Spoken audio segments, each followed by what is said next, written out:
జనగణనకు రంగం సిద్ధమైంది. ఏప్రిల్ 1 నుంచి తొలి దశ ప్రారంభం కానుందని కేంద్ర హోంశాఖ వెల్లడించింది. దేశంలో 16 ఏళ్ల తర్వాత జరగనున్న జన కులగణన భవిష్యత్తు రాజకీయాల్లో కీలక పాత్ర పోషించనుందా?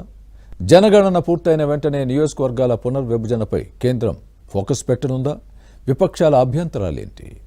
దేశవ్యాప్తంగా జనాభా లెక్కల సేకరణకు కేంద్ర ప్రభుత్వం ముహూర్తం ఖరారు చేసింది.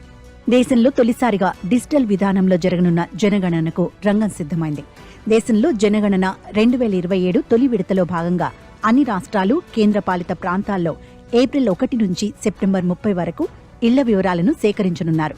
దీనికి సంబంధించి కేంద్ర హోంశాఖ ఒక ప్రకటనలో వెల్లడించింది. మొత్తం మీద దేశంలో 16 ఏళ్ల తర్వాత జనగణన జరగనుంది. సామాజిక, ఆర్థిక వివరాలతో సమగ్రంగా జనగణన చేపట్టాలని కేంద్ర ప్రభుత్వం నిర్ణయించింది. తొలిసారిగా పౌరులే స్వయంగా ఆన్లైన్లో తమ వివరాలు నమోదు చేసుకునే అవకాశం కల్పించనున్నారు.